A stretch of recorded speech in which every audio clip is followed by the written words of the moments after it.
I mean, take a look politically at what's happening in America, what's happening in other democratic countries, where the competing political parties, the competing tribes, no longer honor one another. Right.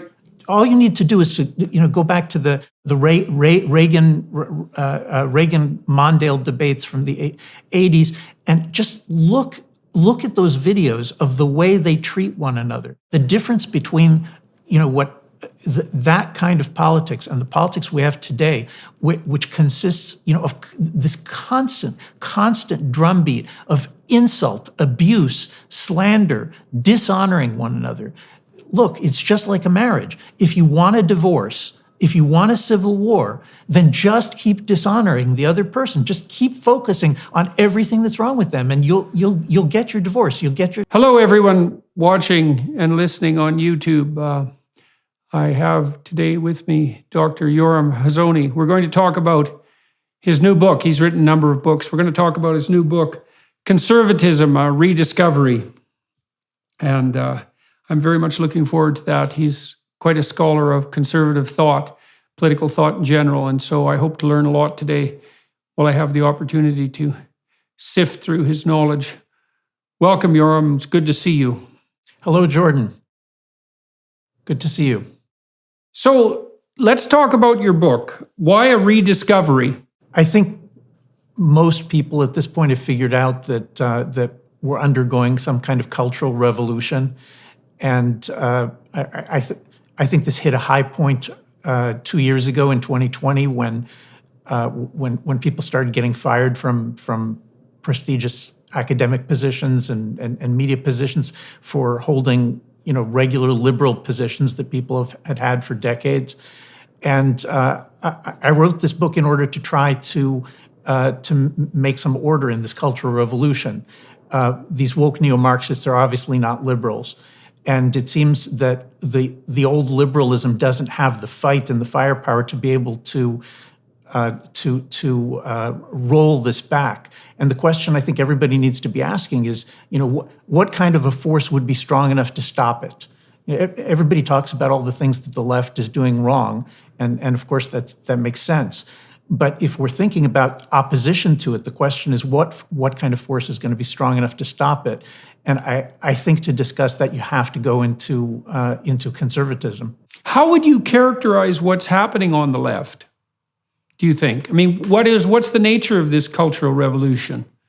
Since after World War II, I think both in America and across Europe, there was a kind of a consensus, which all the major political parties, all the major cultural streams agreed on a kind of a liberal framework. You can call it an Enlightenment liberal framework. The basic idea is that what you need to know about politics is that human beings are by nature free and equal, that they take on moral obligations and political obligations on the basis of consent. And that was assumed to be sufficient in order to guide the political world. So there were disagreements within liberalism, progressive liberalism, and libertarianism and classical liberalism, but the basic framework held for 60 or 70 years.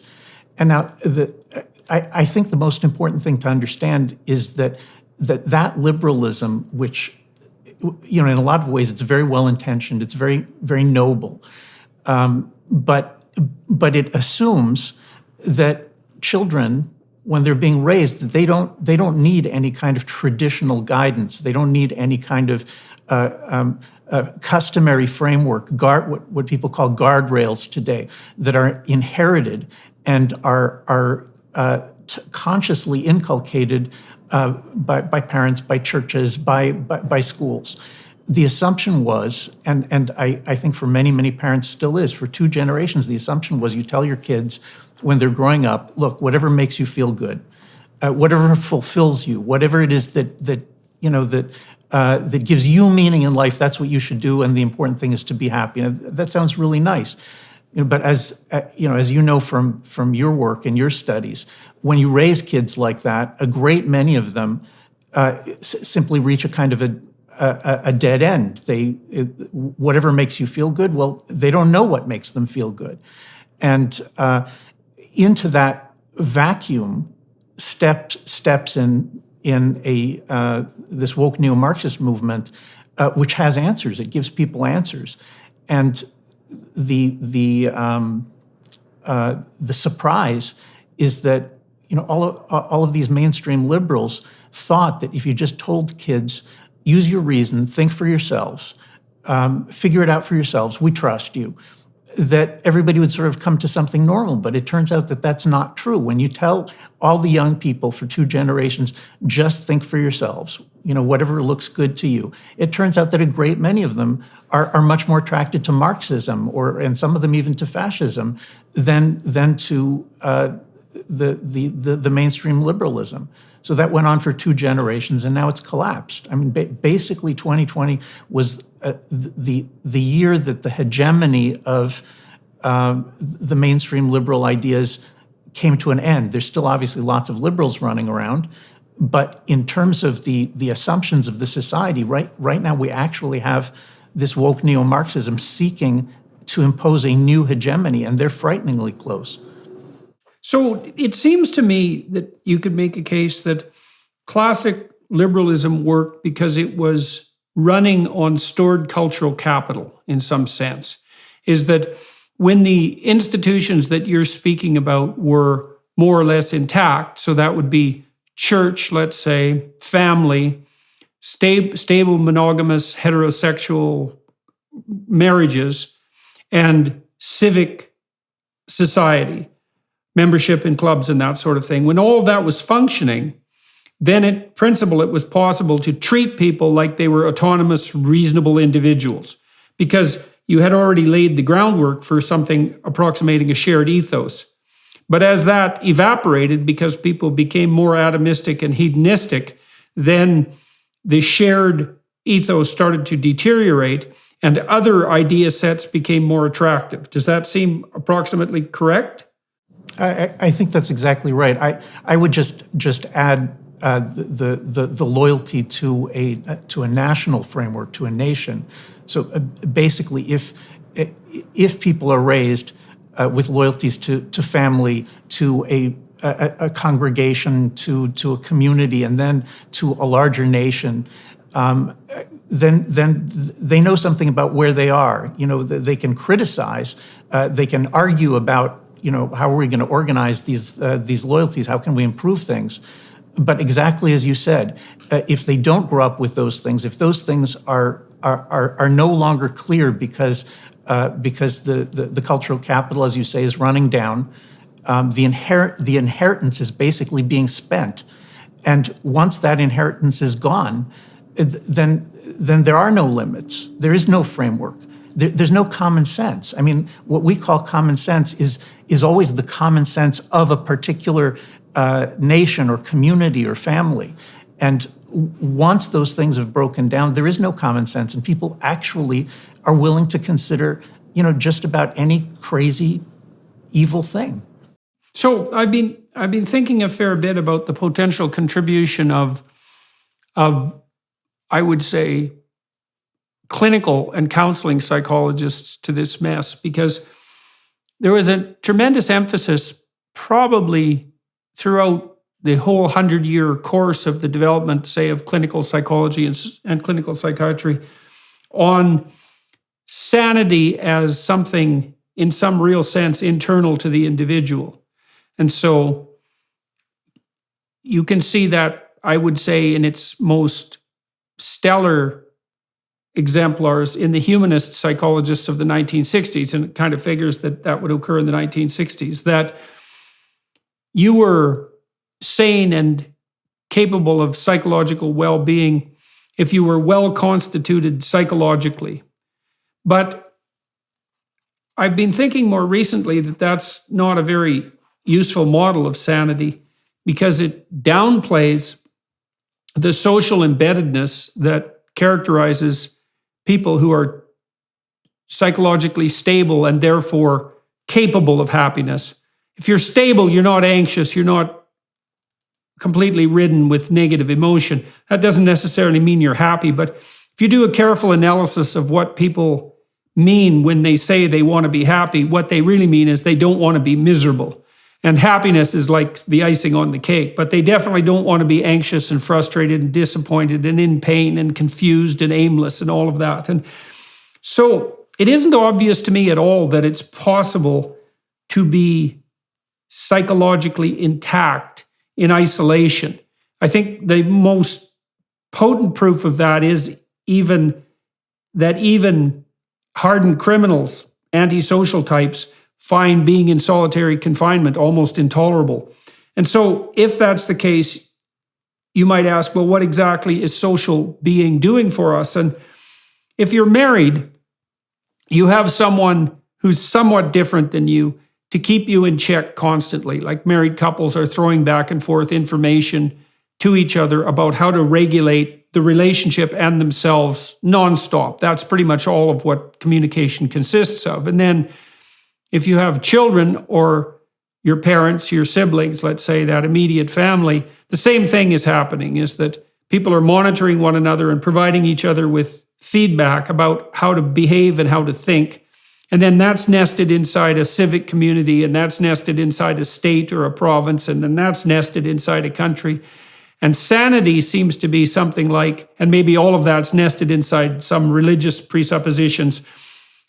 It's the harmony between all those levels that seems to be essentially what constitutes sanity, rather than something that's formally internal. Like maybe your internal structure reflects that external harmony, and that's like in a fractal manner, in a holographic manner, and that's what sanity constitutes. And I would say that the liberal emphasis on, say, self-actualization and on the atomistic self as the center of the world has deluded itself into thinking that any of that's possible without an intact hierarchy of social structures surrounding the individual. That seems to me to be the weakness, the fundamental weakness on the psychological front of classic liberalism.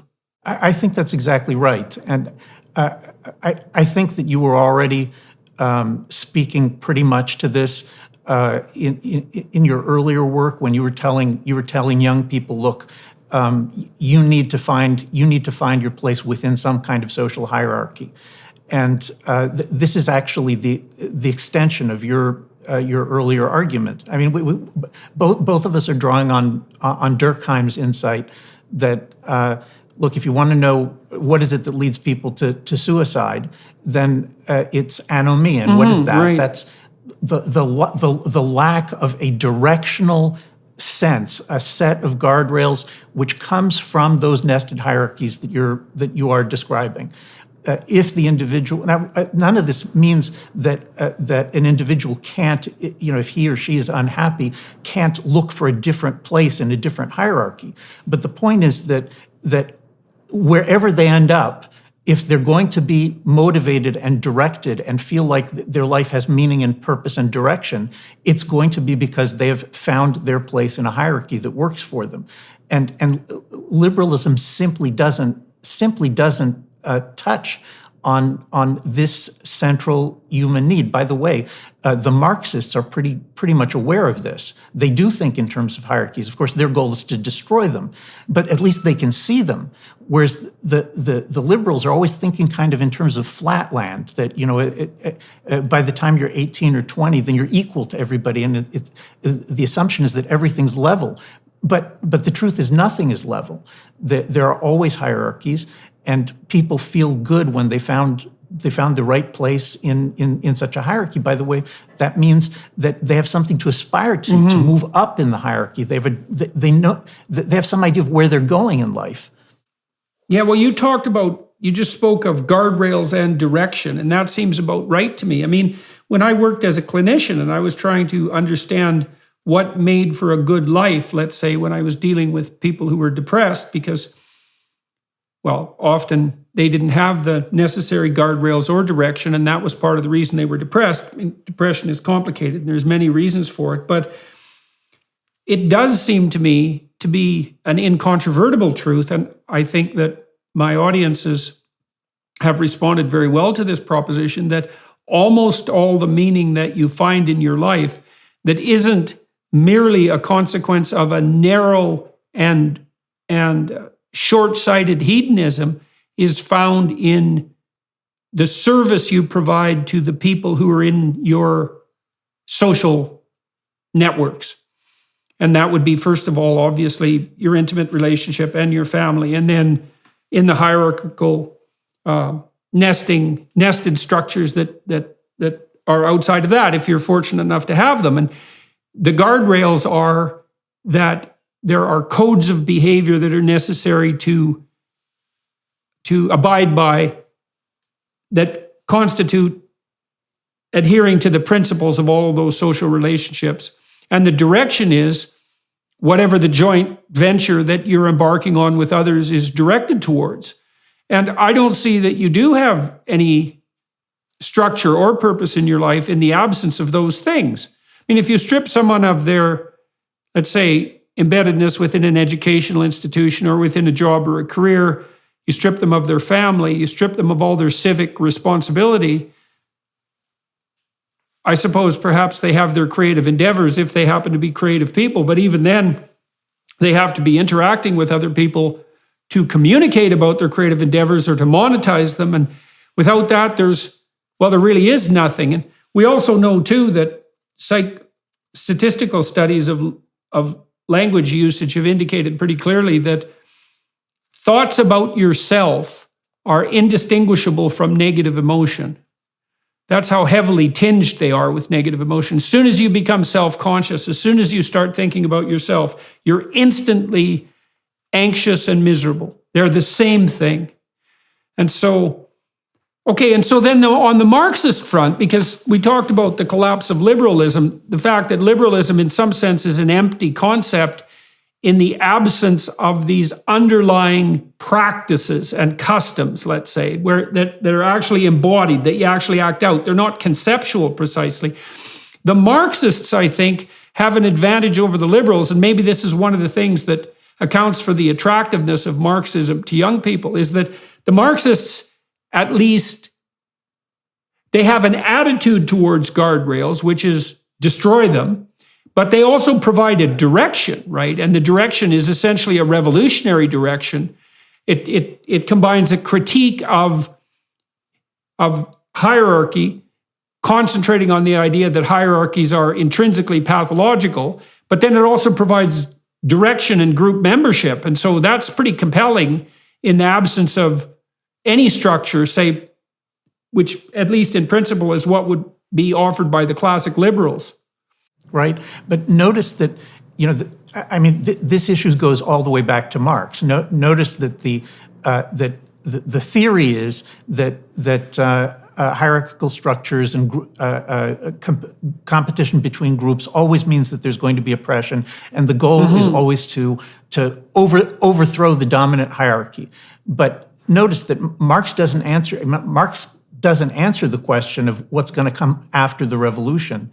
He's incredibly vague about it, and this continues to this day, which is that the unspoken truth here is that these woke neo-Marxists are masters at creating tight hierarchical structures that people can fit into.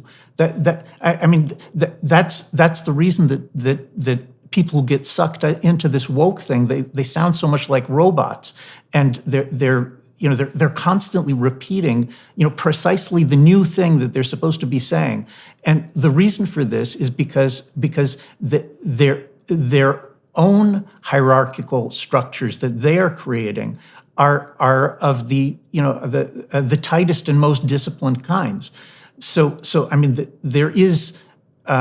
I think a lot of people sense this, that there's a terrible hypocrisy in the whole woke thing, in that the claim is that they're bringing social justice by overthrowing existing social structures, existing hierarchies, but they themselves are imposing precisely the same thing that they're worse. That they're going to destroy. No, they're imposing something worse. I mean, this is something that's very, very striking historically. So let's take the Marxist position apart. The first oversimplification is that there is a hierarchy.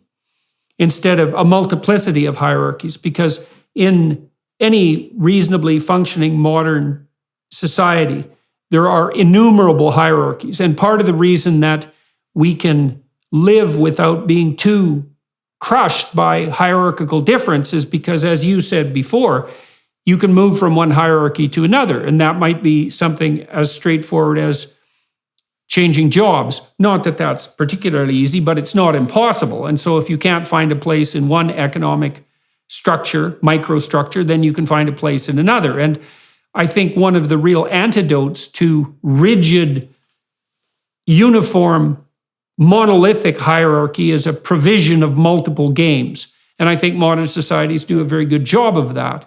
And so the idea that there's one hierarchy, although you could rank order people by wealth, I suppose, but the idea that there's one hierarchy is preposterous, except under Marxist rule, in which case everything does tend to collapse into a single hierarchy that's absolutely monolithic and totalitarian beyond belief. And that just happened time and time again. So you have to presume that there's some fundamental flaw in the Marxist formulation. And maybe the flaw is something like, look, you have to accept a moderate amount of hierarchical structuring. And you have to hope it doesn't get too lopsided so that only a few have everything and everyone else has nothing. That's a pathological situation, although it's not only a consequence of, say, Western economic structures. That is a human universal, that proclivity, or natural universal, that power law distribution problem. Now, if you criticize hierarchy to such a degree that you want to destroy all of it, then all that you do is instantly produce something approximating the most tyrannical hierarchy you can possibly imagine. Because you destroy the differentiated structures. It's exactly what happened in the Soviet Union and China. You destroy all the intermediary, distributed, multiplicitous structures, and you replace that with tyrant and peasants. That's true.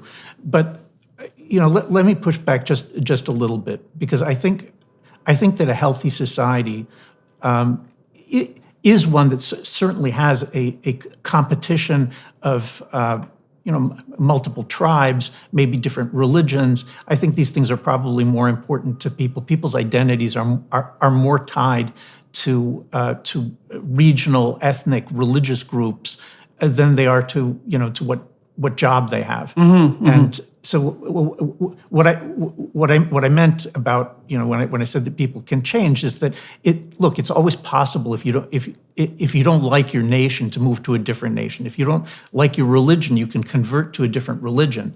But the bottom line is that that big structures, macro structures like the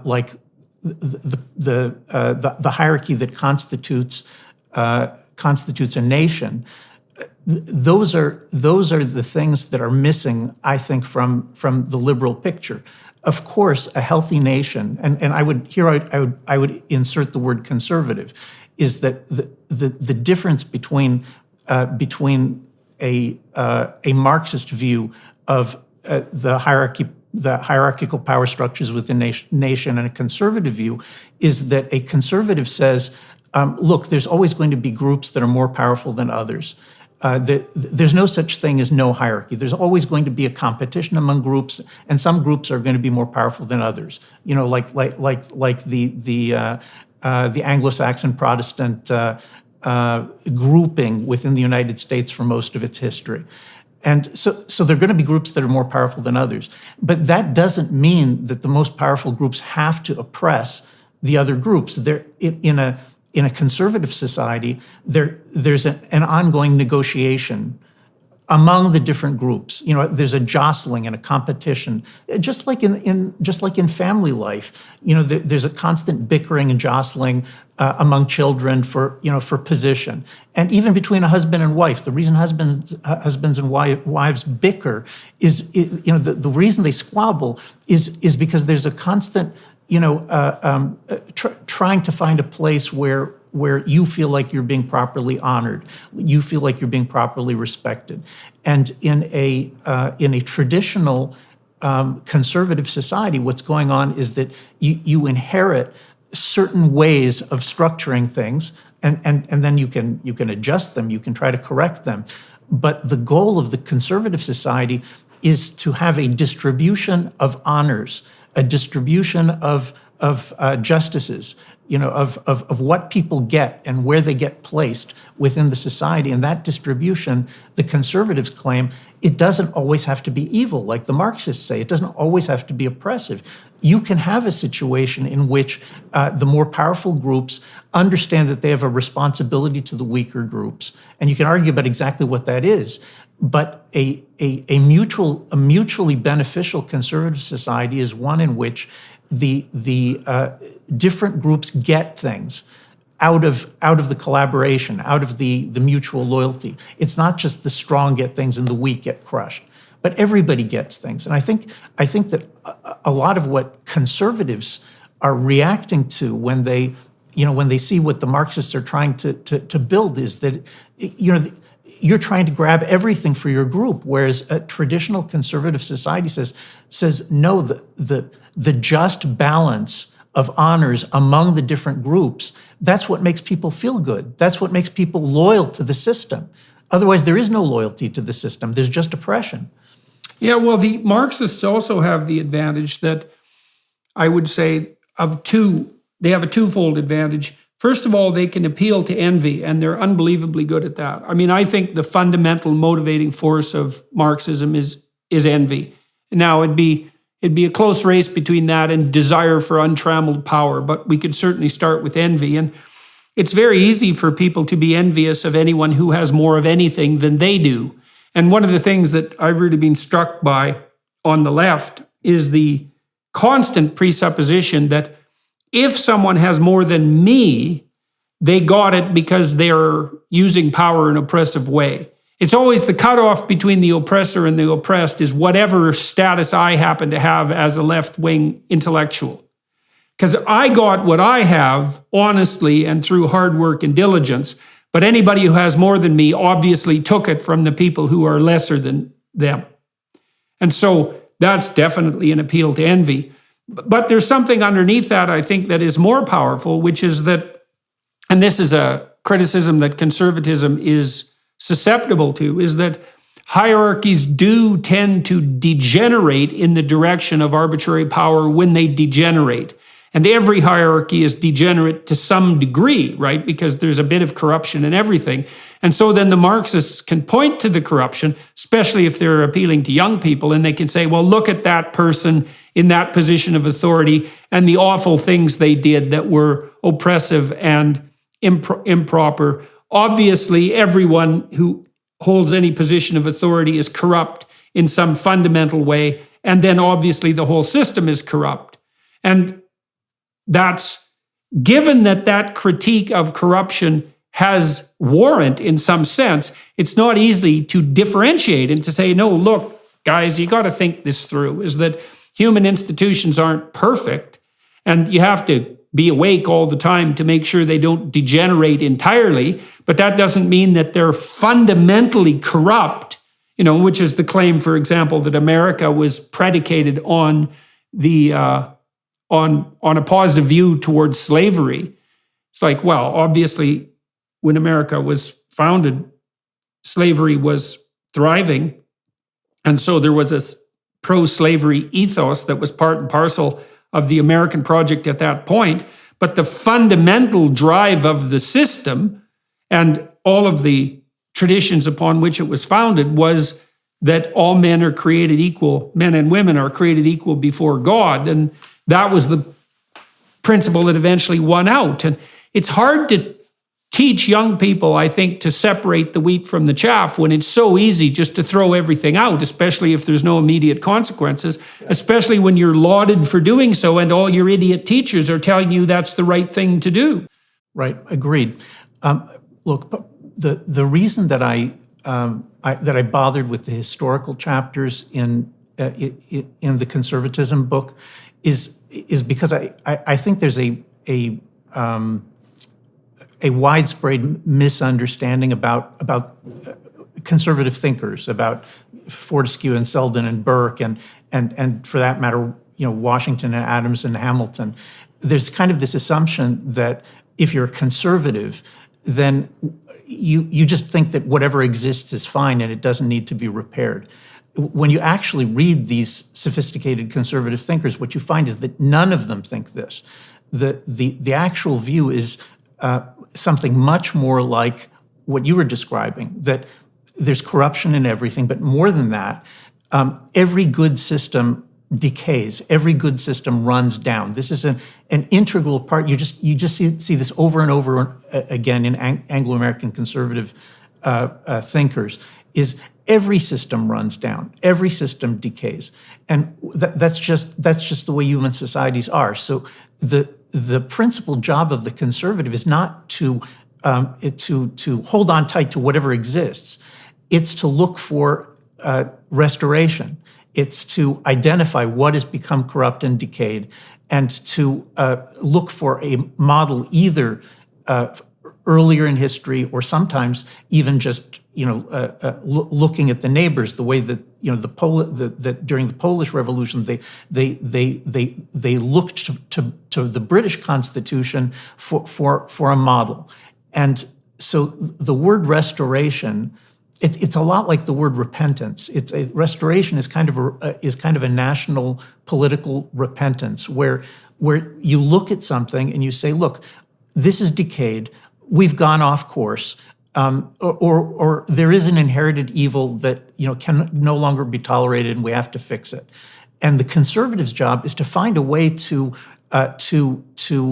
make that repair while strengthening the entire system as a whole.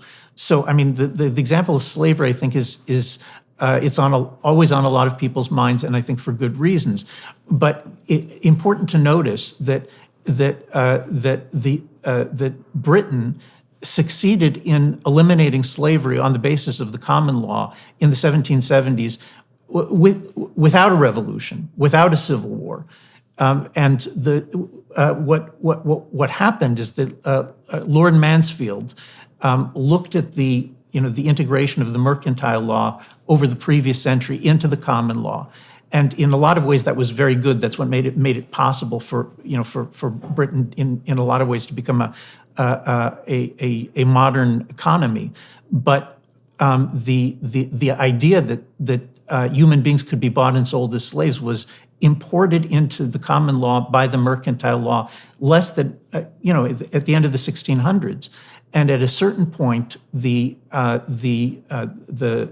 jurists, the judges in Britain looked at this and said, what's happening is we are corrupting ourselves. We're corrupting our tradition by allowing this institution of slavery to be brought into our country.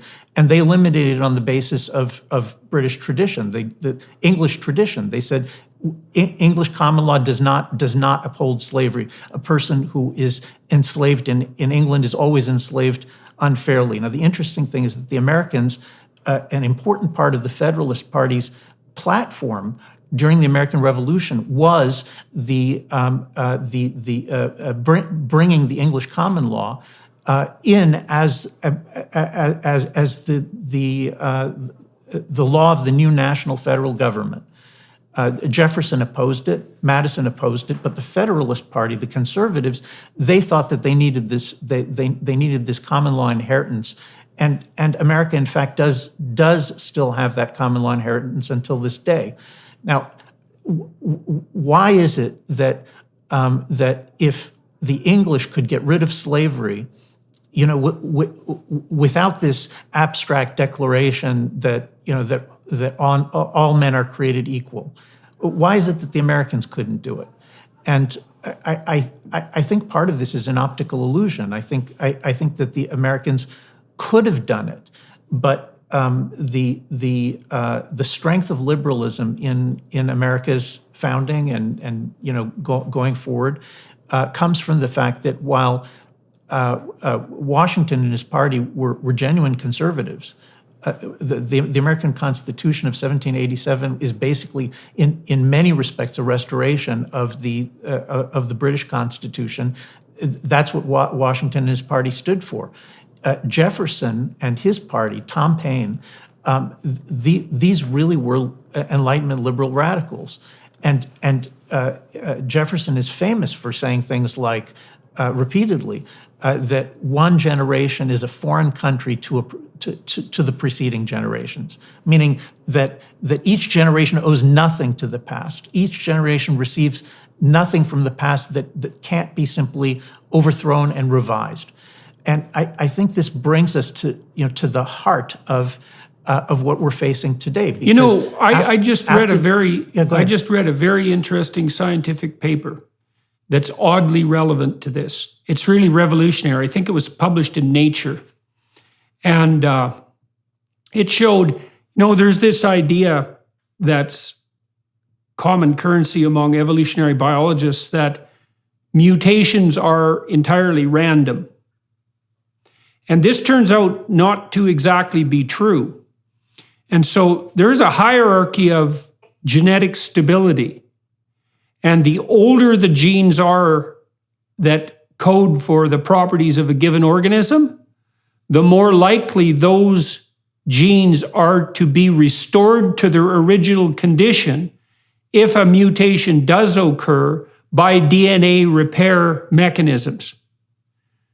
Right. So the reason I think this is so relevant is you imagine that the presumptions that make up our society and stabilize them have a hierarchical structure. And some of them are old and deep. And one of the oldest and deepest would be the idea that men and women alike are made in the image of God.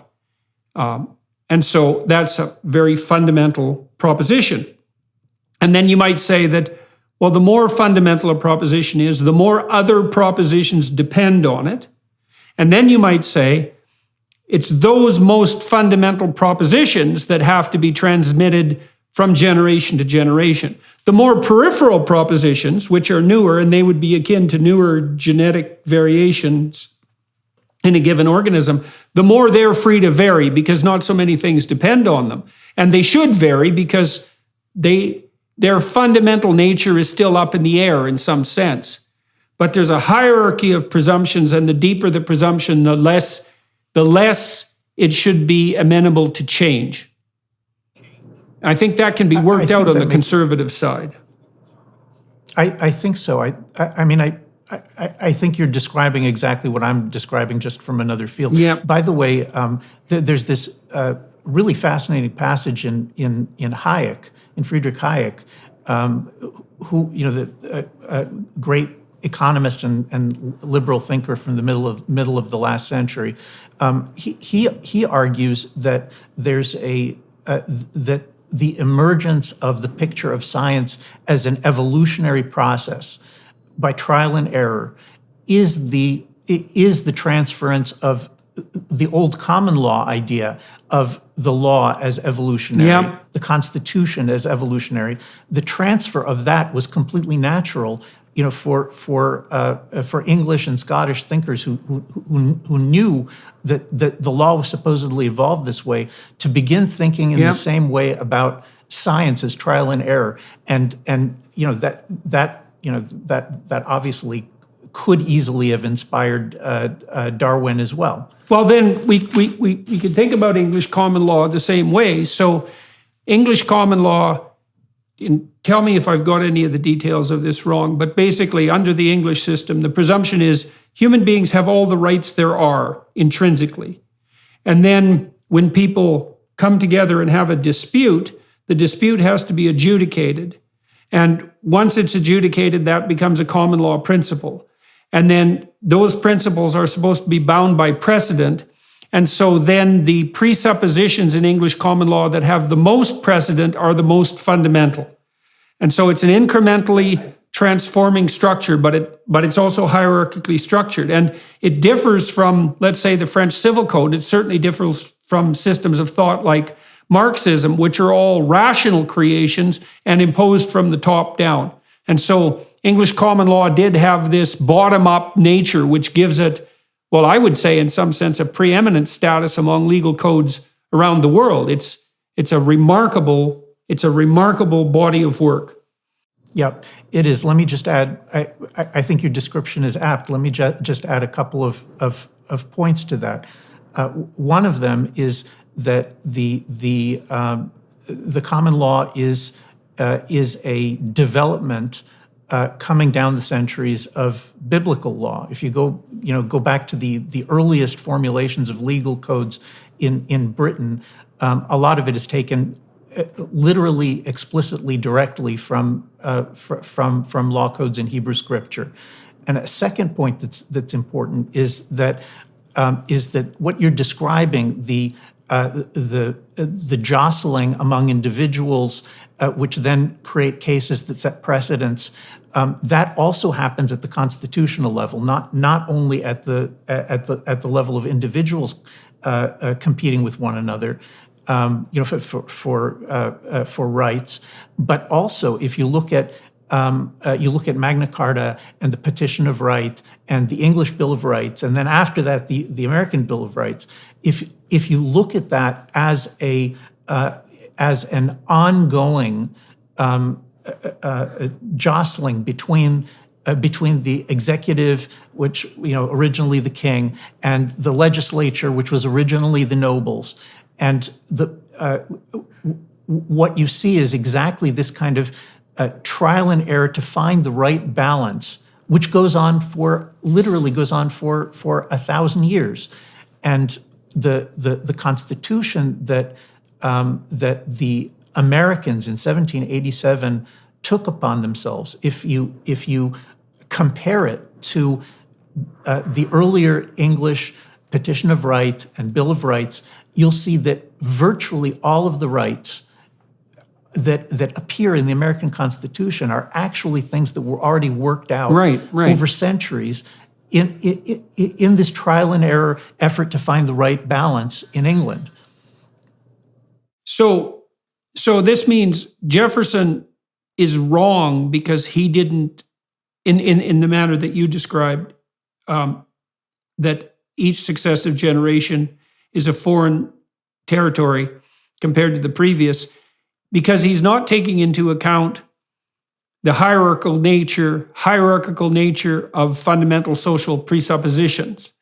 And so he might be correct on the fringe and the periphery, but at the core, he's wrong. And the case that you're making is that while you have the American constitutional axioms, let's say, including expanded to include the Bill of Rights, but that's grounded in English common law. That's a consequence of centuries of trial and error. It's trial and error in a very particular way, because imagine that you and I have a dispute and we 300 years ago, and we go in front of an English court. The court has to rule in relationship to the dispute in a manner that's commensurate with all previous rulings of that broad type.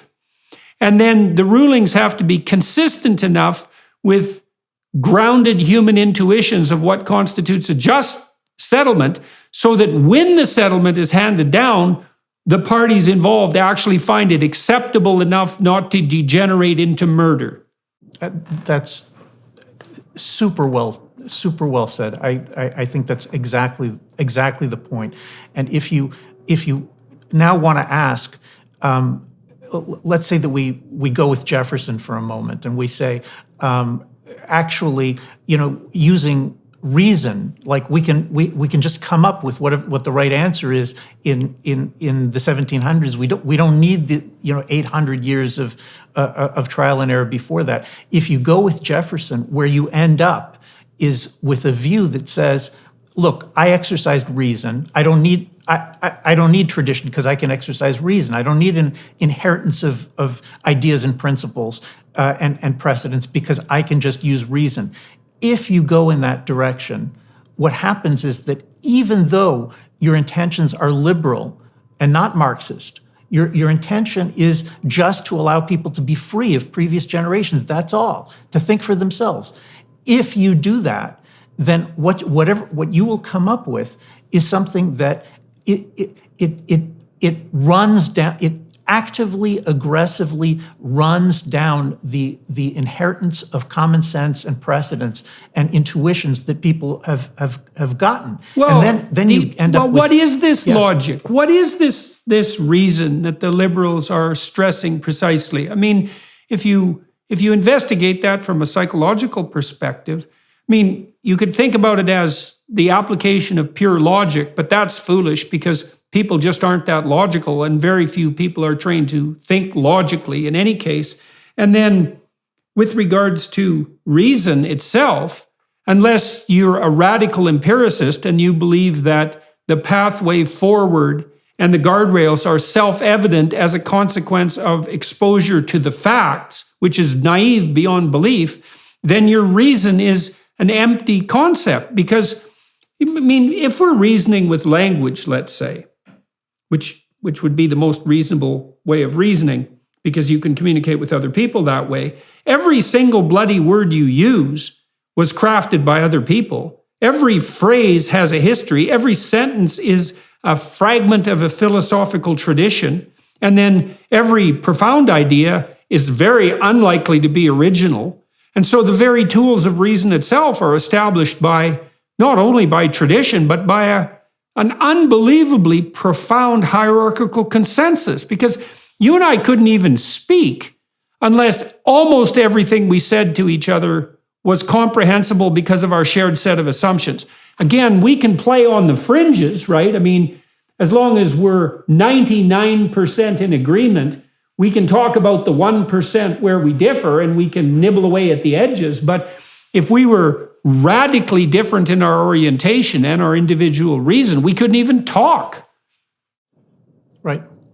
By the way, this point is already made explicitly by Selden in John Selden, the great common lawyer and constitutional scholar, in the early 1600s, that every single word that we use is something that was crafted by previous generations, and that's the basis for our capacity to be able to live together. Now, to go back to your a question that you started with, if you have a society that has a common inheritance, okay, now I'm not saying that everybody has to agree on everything, but there is exactly, as you said, there's an inheritance in which 90% or 95% or 98% of what we think has been inherited, and we agree on it, and then we argue, as you say, on the fringes. That is a very good description of a successful, cohesive polity in which there are competing parties, in which there are, you can have democratic votes, you can have transitions from the rule of one party to another, but all of this depends on a mutual recognition among the different parties that they're part of one inheritance, and that they're willing to honor one another, because even though they disagree, they may hate each other, but they understand that they're part of one structure, as you said, one inherited logic. And what we've done today is to say, no, we don't need any of that. Yeah. We don't need any of that. It doesn't matter how much of it you uproot and throw out, because we trust the new human reason that the revolutionaries are going to come up with to be something better than what we inherited. Well, I think you really argument. see this. I really believe that you see the most egregious example of this in our willingness to redefine the meaning of man and woman. Because my psychological studies have led me to the presumption that there might not be any more fundamental perceptual category than man and woman, than male and female. And there's the direct perception of that on the biological front, which is a precondition for successful reproduction, we should point out, in case it has to be pointed out. And then there are symbolic echoes of masculine and feminine that pervade almost everything we conceptualize. So you see that echoed, for example, in the Taoist conception of reality as yin and yang, which is a masculine and feminine dichotomy. There's this bipolarity of cognition that has as its fundamental basis the distinction between the sexes. And, when Canada moved in 2016 to force the reconstruction of pronouns onto unsuspecting population in the name of compassionate narcissism, I thought, well, because this is such a fundamental cognitive category, if we introduce entropy into it, if we introduce disorder, then we're going to destabilize those who are already quite disordered, and the most likely to be destabilized in that manner would be adolescent girls, because there's historical precedent for that. And so this idiot insistence that all conceptions are up for grabs belies the fact that there's a hierarchy of perception in relationship to the different degrees of depths of different perceptions. And it replaces hierarchical order not with the freedom that's promised by the Marxists and the liberals, but with absolute, bloody, intolerable chaos. And I do believe that we're in a Tower of Babel situation in a real sense, is that we've become intellectually pretentious beyond belief. We're building scaffolds that are in principle designed to replace God. And now we've reached impasse where we no longer speak the same language. We can't even decide what constitutes a man and what constitutes a woman. And if you can't agree on that, then I don't think there's anything that you can agree on. And so if you ask, what does the individual, man or woman, today facing this permanent cultural revolution, which is uprooting the most fundamental things that have been inherited, the most fundamental concepts that we use to understand reality are being smashed. So where do they turn? And here I understand that this could be controversial for all sorts of people, but I think the bottom line is that if you see the revolution coming, you understand it's going to destroy everything. You understand there's going to literally be nothing that is not uprooted. If you see this, what's the force that could stop it? Well, the force that could stop it is fundamentally young men and young women, young families, older men and older women, going to that institution which continues to hand down traditions intact, which is in our society is almost only at this point the church, the Orthodox churches. Orthodox, I mean theologically, traditionally, whether they're Catholic or Protestant or Orthodox doctrinally, or the synagogue or some other traditional community in which a life of conservation and transmission is actually taking place. It begins with young people saying, "Look, I need to be part of a community." But the next step is to say it can't just be any arbitrary community. It can't be like a bunch of 18-year-olds in a dorm room. We're going to set up a community because they're not actually. That's a gang, not a community. Right, they're not engaged in conserving and transmitting anything. All right, and so the only way that you can plug yourself into the chain of conservation and transmission which has been lost is to find older people who've seen it done. I mean, you're not going to be able to keep a marriage together if you don't have actual living models of older people who have succeeded in keeping a marriage together, so you can see what it's like, so that you can pick it up from them. And the same thing is true for everything else.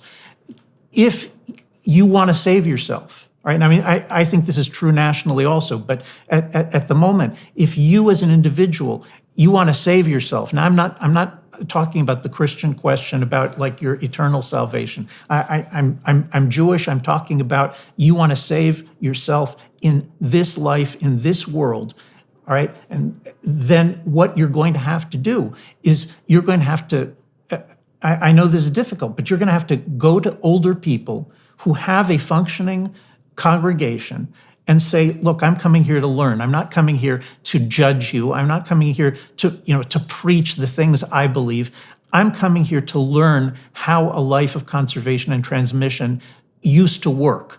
I want to learn that to see whether I can be part of it.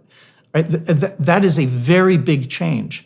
The best way to fight the oncoming revolution is, as you say, the oncoming chaos is with order, and but you can't create that order yourself. You have to be a part of some existing order, and luckily it still exists.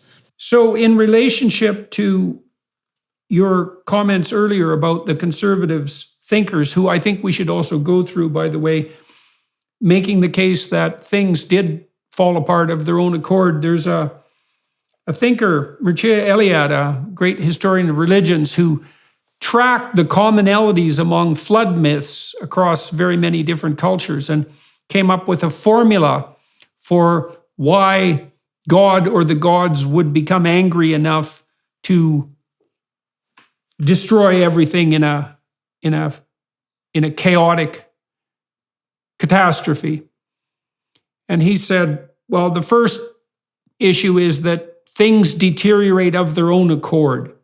And that's just an observation about the effect of entropy, I would say, is that things fall apart. If you just leave them sit, they'll fall apart by themselves because things decay.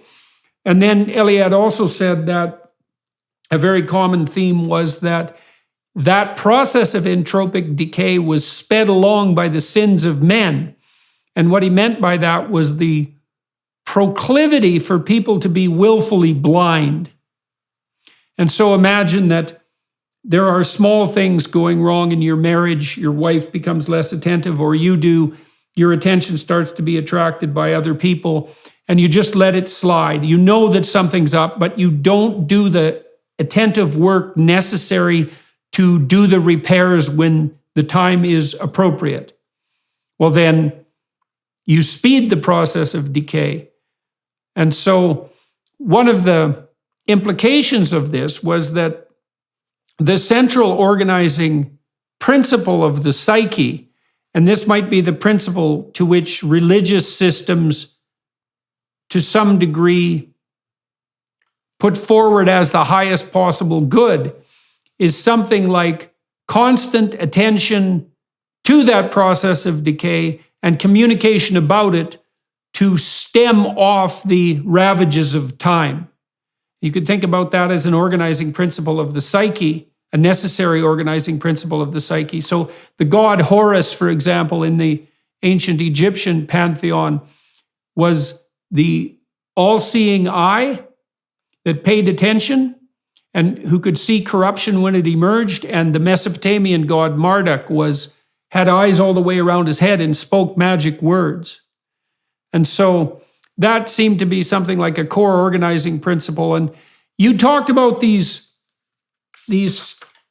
canonical conservative thinkers and their willingness to make the presumption that things did go wrong and needed to be fixed. Maybe we could go through them a little bit, if you don't mind.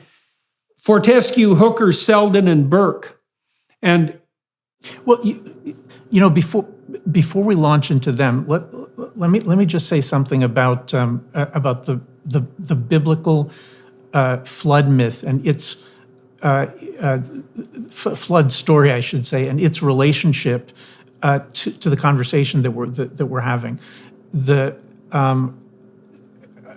Eliade's mapping is helpful, but there is a big difference between the Mesopotamian flood myth, where you have basically the gods get angry because human beings are annoying. Yeah. Human beings are bothering them. They're troublesome. Right. When that story in the hands of Moses and the Israelite prophets, that story becomes one of God's intention of creating, an Edenic world, a perfect world where human beings and animals are all eating grasses and vegetables, and no creature hurts another creature. And the what you see in the biblical account is that that the world has this intrinsic, the chaotic waters that God's wind or God's spirit fashions the world out of. Those chaotic waters never, they never fully go away. Mm-hmm. They're always constantly about to happen, and that affects human nature in that human beings are incapable of living in this perfect world that God imagined in Eden. The flood story actually has almost the opposite meaning, because what God discovers from the flood is that he thought that he was going to give Noah and Noah's children a chance to create the perfect world. The moment that the flood is over, Noah starts getting drunk. There's sexual impropriety. There's also there's all sorts of awful things that immediately happen to Noah, who is supposed to be the best of human beings, and that creates a religious framework in which God says, "All right, I can't perfect the world. I have no way of perfecting the world. It's not within my power to do that," which is not exactly the way that it's often presented, but that's what it says in the text, is that God doesn't have the power to create a perfect world, and he needs human beings to take up a role as his vice regents, as his associates and assistants in trying to fix the world.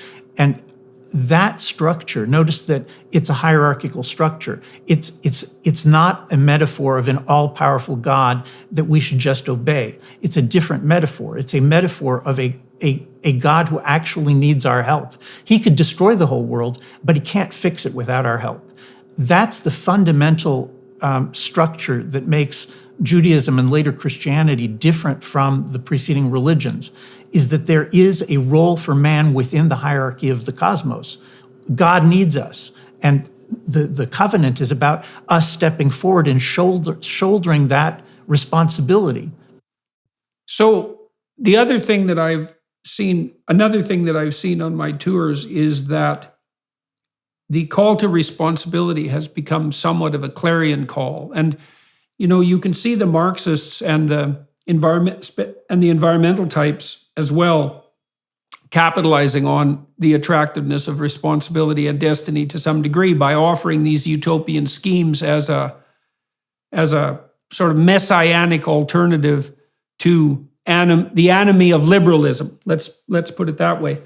The conservative approach seems to me to be something more like, what would you call it? The pursuit of responsibility in humble micro domains, at least to begin with, right? So that to set yourself right, you should try to set your family relationships right, and maybe to establish a family. And having established a certain degree of harmony and functionality in your family, then maybe you could extend out a few tentacles into the surrounding civic community, and you could build from the bottom up. You could build a stable life and a stable social life, and then a stable political life, let's say, from the bottom up.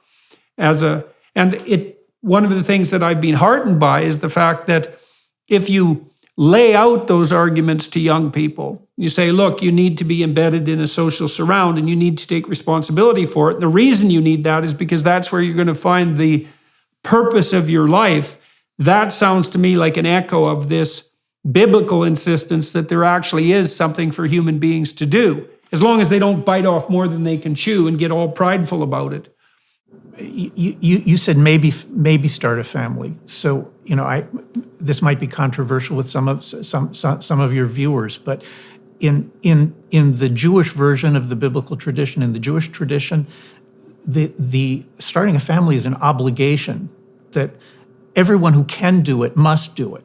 Right. And if you think about that in terms of the responsibility issue, young Orthodox Jews are raised to believe that if you don't take on this responsibility, if you as a young man, if you don't make it your business to to find a wife and to have children and to do what it takes to create a stable structure, you're going to be for your entire life unable to understand what it actually takes in order to create human order. I mean, the various people have noticed that that many of the European leaders are unmarried and don't have children, and the situation in which young people don't learn how to they don't learn how to govern. They don't learn how to be a king and a queen in their own homes.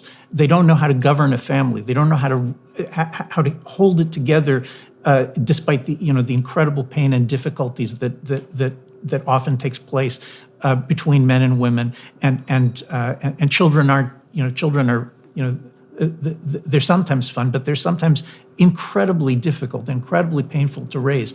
This whole concept that every young man and woman who can do it must take the responsibility to bring life into the world, to create the world anew, to try to build up on the basis of what's been inherited, to try to make it better than what it was in previous generations. That view, I think in many ways, that's like the bedrock Jewish and Christian view, which says, we're not slaves to the gods.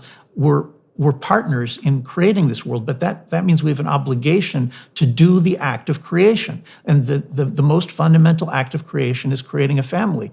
Once you've done that, then you were hinting to this. Then I think you can also learn to create congregations, to uphold nations. All of that flows from the first step of very young people taking responsibility for creating, basically their own little world in a family.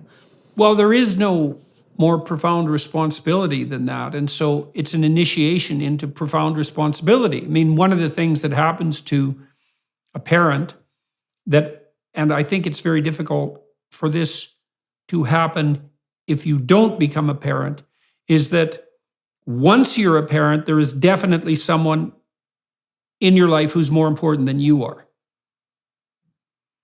Right? So your orientation to the world, well, I would say it matures properly, and it matures under the force of moral obligation. Fundamentally, you have this person now who's, for better or worse, almost entirely dependent on your not so tender mercies, you and your wife, and who's subject to all of your trials and tribulations and inadequacies. And if you have any sense at all, that wakes you up as much as anything will. And without that, I think it's very difficult to shed the constraints of hedonistic adolescence. It's not good for people. It's not good for people. If you just go ahead. Yeah, no, I think that's exactly true. I think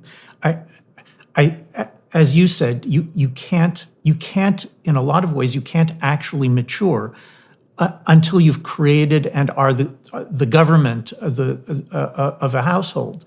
And the alternative that sort of mainstream liberalism gives us, this view that when you reach 18 or 20 years old, you're a rational individual, and now you can do whatever you want. You can, and usually doing whatever you want. We can see in young people that doing whatever you want means that they get too scared to get married. They get too scared to have children. Even I'm talking about something that even affects Orthodox religious communities. You can see it very, very clearly that they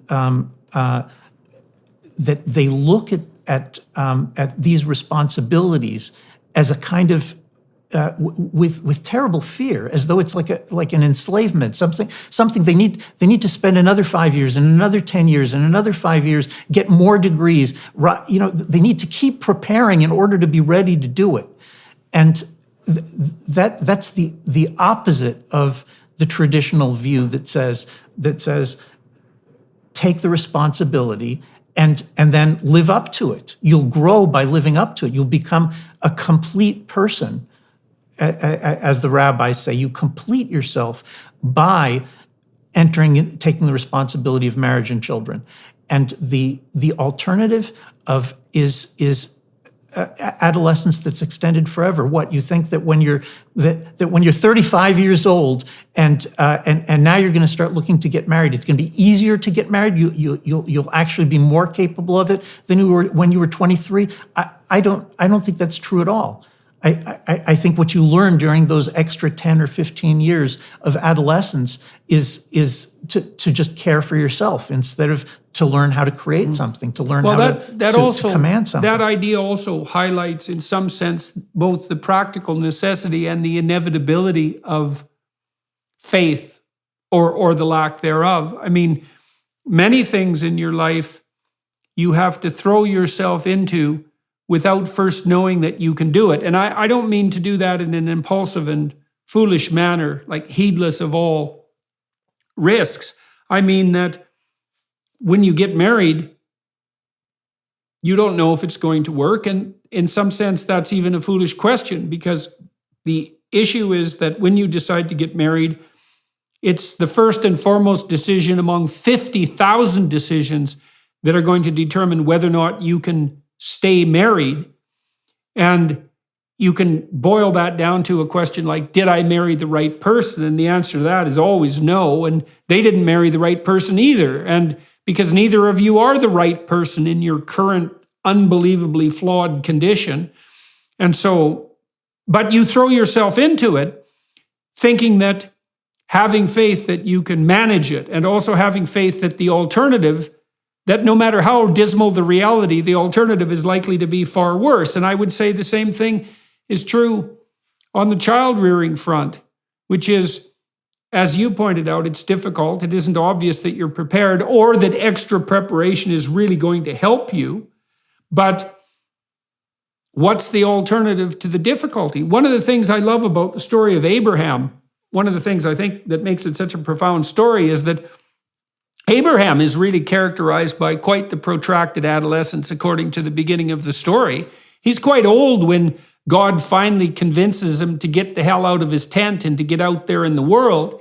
And God in that story is definitely manifests himself as the call to adventure, even to the pathologically underdeveloped, the call to adventure. And of course, Abraham just steps into any number of catastrophes as soon as he leaves the confines of his tent and his father's home.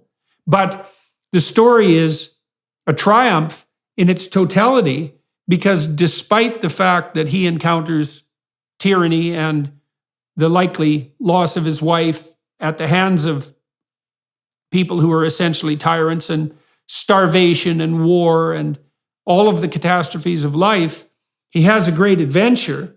And that's the adventure, as far as I can tell. It's something like the adventure of truth and dedication and responsibility. And that's very seldom marketed, by conservatives to young people as an adventure, right? And you said their default position is often to regard these strictures of community as, what would you call it, impediments and impositions on their hedonic freedom. But there's very little of value in that hedonic freedom. And all of the adventure in life, as far as I can tell, is to be found, weirdly enough, in truth and responsibility. Yep, I completely agree. You have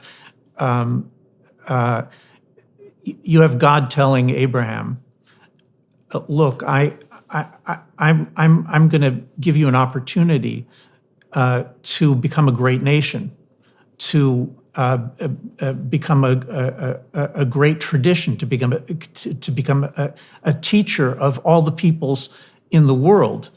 But that's the biggest adventure that the prophets could imagine, was setting out to become a teacher to the entire world and to create a great nation that would influence the whole world and would be in covenant with God. The prophets can't imagine a larger scale adventure than that.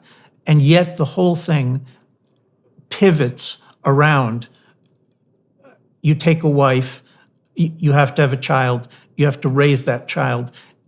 That involves hardship, that involves difficulty. And there's all of these descriptions of Abraham's adventures. And it takes many generations until you can see the consequences of what the full consequences of what he did. But the first step is taking responsibility, as you say. And now we have to ask, now we're talking about, tens of millions of young people and not so young people who are beginning to realize that, that a career, meaning, like your place within the corporate economy, which cubicle, getting to that corner office, that's nowhere near the adventure of creating a family, which is creating a little nation, which then has the opportunity to grow if you do it right. I mean, really, these two things are basically battling with one another. Which of them is more important? And the answer will, you can have both. Sometimes it's true, but it's terribly misleading. It's terribly misleading because that cubicle in which you sit in front of that computer screen and try to move yourself up in the corporate game, that's not a life of conservation and transmission. That's not a life of responsibility. For most people, it's almost nothing, actually. And so what we really need to be telling people is look, enough with the fear. Enough with the fear. Come join a religious community, a congregation in which people did get married when they were young and they did have children, and come see what it's like. By the way,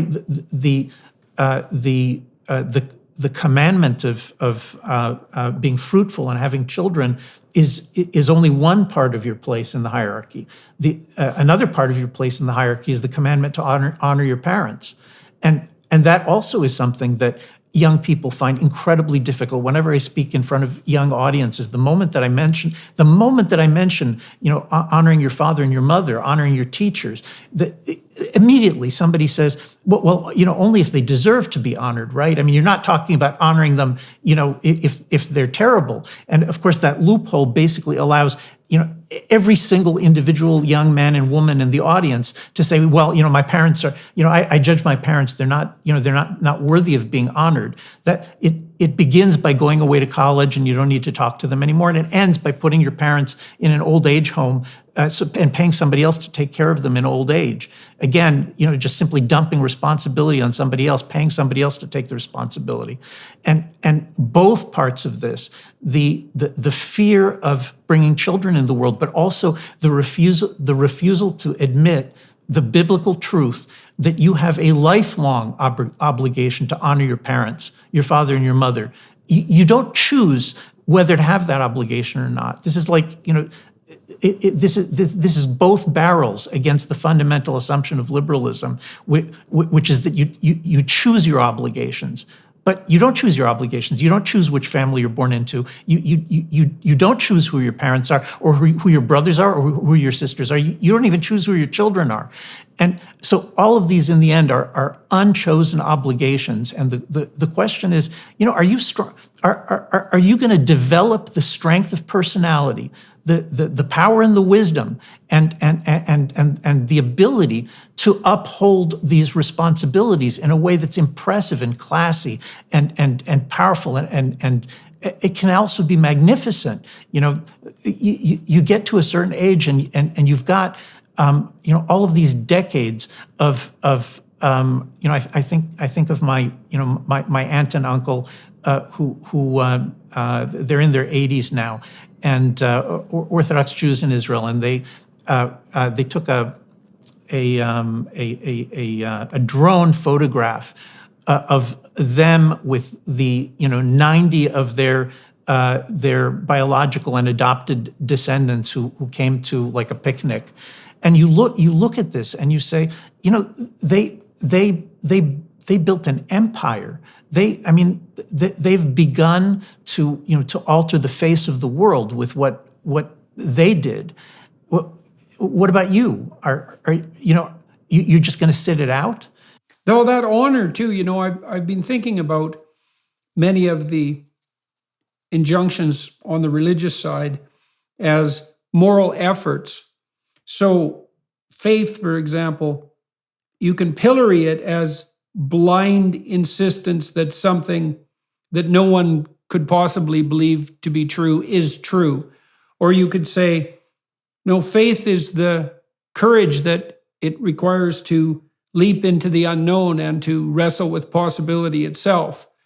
And you could think of honor the same way, is that, I read this book by Frank McCourt called Angela's Ashes. And in that book, he talks about his father back in Ireland. They were a very poor Irish family.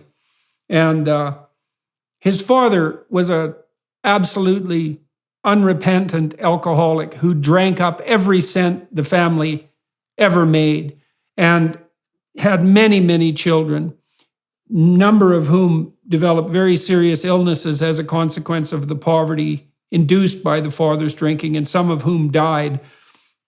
And Frank had the wisdom, even as a young man, to sort of divide his father into two parts. There was sober, useful, productive, encouraging morning father, and then there was nighttime and binge father. And he did everything he could to extract out the encouraging patriarchal spirit from the best that his father had to offer. And it seems to me that that's something like honor, and to honor your parents, to honor your wife, to honor your siblings is to have the best in you serve the best in them. It's something like that. It's active, right? It requires effort, like courage requires effort. It's not something you do blindly and foolishly. And so when people say, well, my parents have done things that make them less than honorable in my eyes, there's two rejoinders to that. The first is, well, and what makes you so perfect? And so who exactly is it within you that's doing this judging? And second, you have an obligation to work as hard as you can to foster the best in other people, and that would include your parents and your siblings and the people that you were close to. That's something you really work at, and that's the honoring. When my wife and I got married, to speak personally for a bit, one of the things we did decide was that we were going to honor each other as husband and wife. And so we tried very hard, for example, not to put each other down, particularly in public. And that wasn't because we weren't often irritated with one another, because obviously if you live with someone, irritation emerges. It's because you have a duty to honor your wife or your husband. And if you don't uphold that duty, then you denigrate the relationship and you make yourself look like an utter fool too. If you don't treat your wife with a certain amount of respect, well, first of all, it does her no good, but it also does you no good. You entered into the relationship. You have a moral obligation to keep it as pristine as you can in your public utterances. And that's part of the necessary responsibility that provides a scaffold for the relationship. Same with your parents. Yeah, I would add that it's not just the public utterances. Of course. There's everybody at this point has these Hollywood images of happy marriages, which just sort of like magically everybody's having a good time, and unhappy marriages where people are constantly insulting and abusing one another. And what is missing from this simplified version of marriage is that you simply don't have to say everything you think all the time. And part of an integral part of liberalism is I want to express myself. I feel something, so I want to say it. I want to tell people with the assumption being that if you say everything you think, then you'll persuade the other, your wife or your parents. You persuade the world of the truth of your view. But empirically, we say we can see that isn't remotely true. If you say everything you think all the time, then what happens is that you hurt your wife over and over and over again, and you bring her to the point where she, even the things that she could do, that you want her to do, she finds painful, and she starts hurting you back. I mean, the whole traditional view that honoring means sometimes you don't say the truth.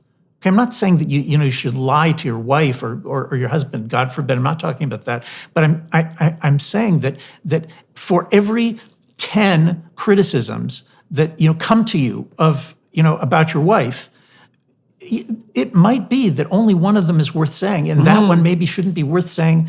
Shouldn't be said now. Maybe it should be said later. Well, there's maybe it should be said. There's empirical data on that.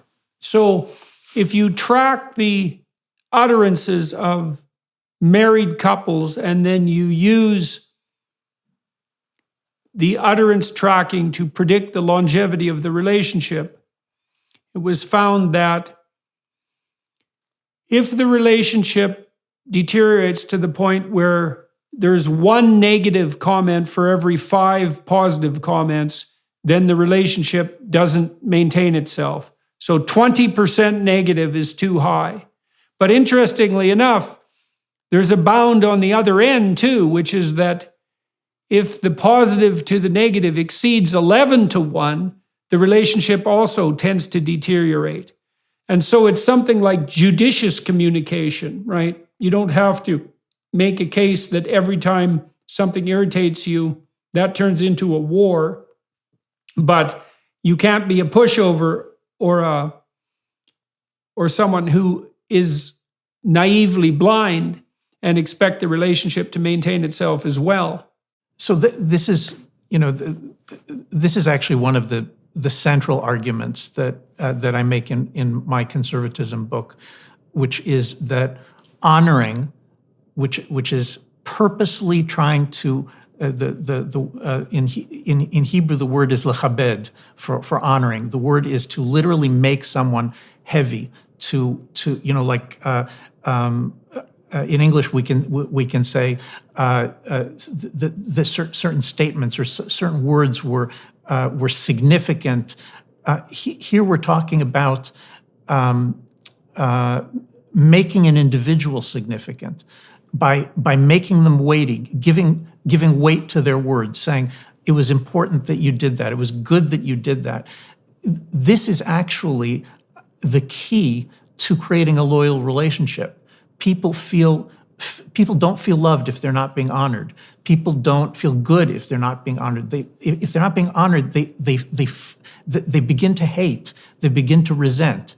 And so you can say this with respect to husbands and wives. You can say this with respect to children relating to their parents. But you can also, take a look politically at what's happening in America, what's happening in other democratic countries, where the competing political parties, the competing tribes, no longer honor one another. Right. And all you need to do is to go back to the the Nixon Kennedy debates from the 1960s, or the Reagan Mondale debates from the 80s, and just look at those videos of the way they treat one another.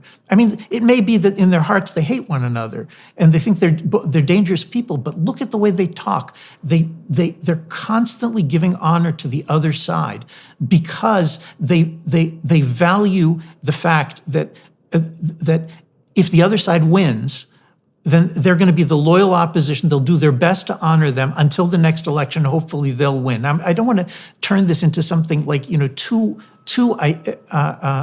dreamy or utopian, but the difference between that kind of politics and the politics we have today, which consists of this constant drumbeat of insult, abuse, slander, dishonoring one another. Look, it's just like a marriage. If you want a divorce, if you want a civil war, then just keep dishonoring the other person. Just keep focusing on everything that's wrong with them, and you'll get your divorce. You'll get your civil war. So you're construing honor as something like respect and encouragement.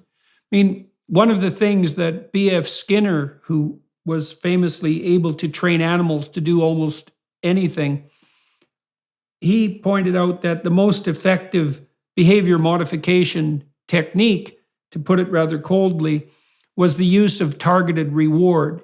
And so he would watch animals, and when they did something that was approximately appropriate to what he was trying to teach them to do, he would reward them. And so, for example, if he wanted to have a rat walk up a little ladder and do a dance on the top, he'd just watch the rat until it got close to the ladder. And when it got close to the ladder in its cage, he'd give it a food pellet, and then it would hang around the ladder more. And then eventually it would put a paw up on one of the rungs, and he'd give it a food pellet. And soon he could get the rat climbing the ladder and doing a little dance on top and all sorts of complicated things. And he knew that you could shape behavior with threat and punishment, but that reward was much more effective, although it required a large degree of attention. One of the things I suggested to my clinical clients and in my lectures was that you pay very close attention to the people around you. And whenever they do something that you like to see them repeat, you let them know in some detail what it was that you observed. And that sounds like the manner in which you're construing honor, in addition to the respect element, which is to give credit where credit is due.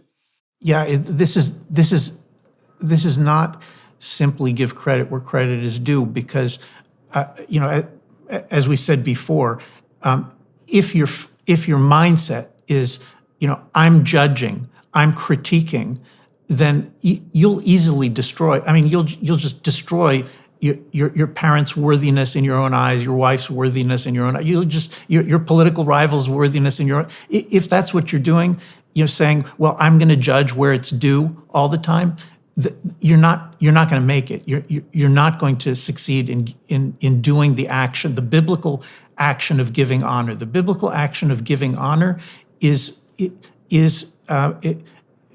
to elevate someone, to make them feel like they are important and worthy. Not for you to judge whether they're worthy, for you to make them feel that they are worthy. And the comparison with the rats is useful, but in this case we have this is taking place in both directions between a husband and wife.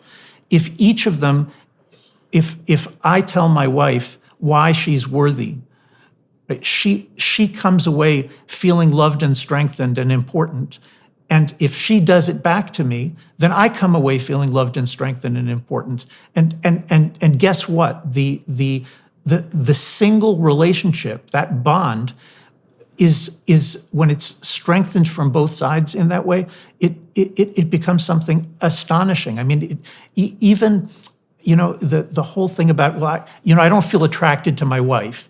Of course you don't feel attracted to your wife because you were a young person and you were in the throes of hormonal ecstasy, and that lasts for a few years.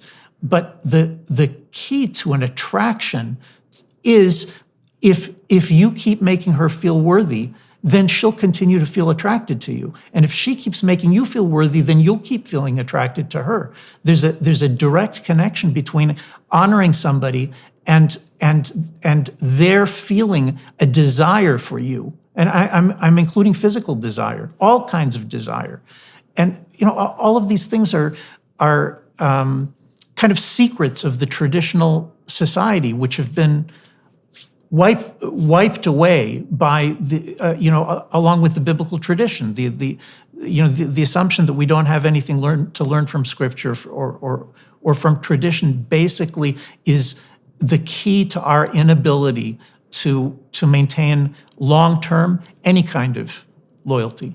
So if you were going to extract out a message to young people, and perhaps not just young people who are watching and listening, from your work in relationship to how they should conduct their life. I mean, we've been touching on that the entire conversation. What would you tell them in relationship to conservatism rather than liberalism or God forbid, let's say Marxism? Why tilt in the conservative direction if you're young? the most important thing about tilting in a conservative direction is that you yourself have to lead a conservative life, right? There's importance in voting for conservatives, but this is not the key to the issue. The key to the issue is, if you're voting for conservatives, but you're leading a liberal life, you're 33 years old and you're living with living with a woman year after year. You go to the beach on the Sabbaths. You're not a member of any congregation. You don't read scripture. You're 1,000 miles away from your parents, so you don't inherit anything from the community that you grew up in. Because you don't go to a congregation, you don't have a new community that you inherit from. You talk to your parents, on Thanksgiving, or I don't know, once a month. This whole construct is a liberal life. It is a life in which nothing is conserved and nothing is transmitted from one generation to the next. It doesn't make any difference how you vote if your personal life is one in which you're not part of the chain of transmission in a hierarchical society in which you learn to honor people who you didn't necessarily choose, and you as you get older and you get wiser and you accomplish real things by creating a family. As you get older, you yourself become honored. You yourself become somebody who's worthy of that kind of honor, which means that you feel good about your life, which there isn't any other way to do it other than in this way, I believe. Right. So it's not a political issue, fundamentally, what you're putting forward. And it also seems to be commensurate with this idea that psychological well-being, which is a weak word, it's happiness in the more classical sense, I would say, which had ties to virtue, is something that's practiced locally, practiced personally, practiced within the family, practiced within the broader community, and so forth, in all these nested hierarchical structures. And that's really the essence, in some sense, of conducting yourself in a sustainable and traditional manner. And the utility of that is that you actually get a full life. And maybe you can live in some degree of productive peace and harmony with other people, which, is probably preferable to horrible conflict and war. All of that's true. And in our current moment, it's always been true, but in our current moment, where the alternatives are deracinated liberalism or a Marxism whose purpose is just, really is to destroy all of the inherited structures and knowledge that have come to us from previous generations.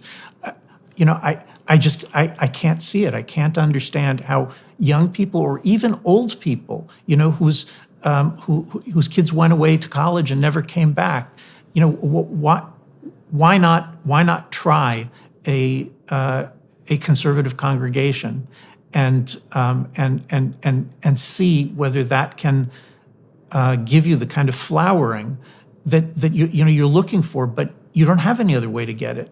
I think this is the best thing that anyone can do to fight the Cultural Revolution and the woke madness, is to find a Christian or a Jewish or some other congregation in which you can experience inheriting and honoring and inheriting yourself and be a part of that. That's, if people don't do that, there isn't much of a future.